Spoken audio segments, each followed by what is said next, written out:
But I guess it's different if you're working with a gi, because there's a lot of options you've got for keeping your ankles crossed, obviously with the collar trips and everything. But without a gi, your game is going to be incredibly limited if you don't open your legs up. So there's no point keeping your ankles crossed, open them up, go to work, get attacking.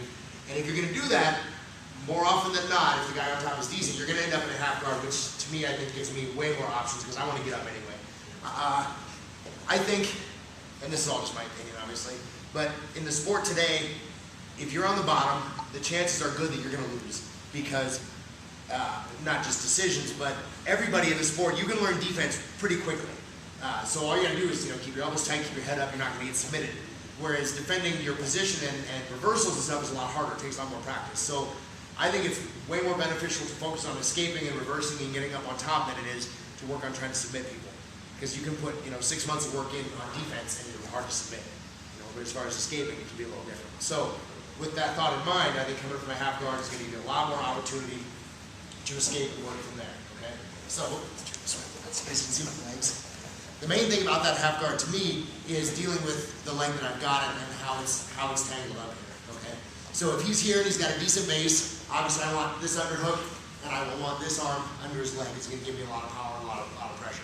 First one we're gonna do is I'm gonna take my outside leg and scoop it inside here. A lot of you guys are familiar with the lockdown. What I like to do is instead of doing that with both legs, I just do it here with one leg here, okay? Now I've got that same kind of pressure. I've got his ankle kind of up behind my knee. I've got his base somewhat compromised, and I'm in good shape here to start attacking, but I've also got a free leg here to start moving. So first what we're going to do, just get this angle up here, okay? All I'm doing is I put kind of like a corkscrew pressure with my leg as I snake down and take his ankle. So look at that ankle on the ground. So if we're here, I'm just here. Okay, and then I keep this pressure. Okay, then we're here, and I'm going to scoop and look for that same scoop. The good thing about it is, when we're here, I've got his leg pretty compromised, and it makes it real hard for him to want to resist, because when I turn in, it puts pressure on his knee. And it's not necessarily enough pressure to force him over, but it's a good encouragement, okay? Because it's not comfortable on his knee. And you'll run into some guys that they'll just refuse. They're like, go ahead, break my leg, I don't care, I'm not turning. And we'll do something else for those guys. But for the most part, good grip here, good pressure here, and I scoop my hips under. It puts a lot of awkward pressure on his knee, and it's going to make him want to roll. If he absolutely refuses and he wants to come this way still, then that's fine. He's going to come this way anyway. Okay? But you'll feel it when you put that pressure on the guy's knee. If you're here and his knee is doing this, it makes it not very friendly. Just want to resist that. Okay? So we'll come here. All I'm going to do is inside here, and with that pressure against his knee. Okay? Good deep underhook here, good grip inside his leg here, okay?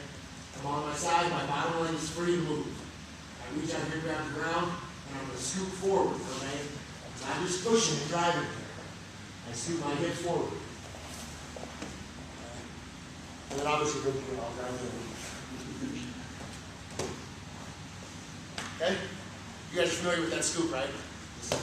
That's a huge part of it. When you're here, this is not acceptable.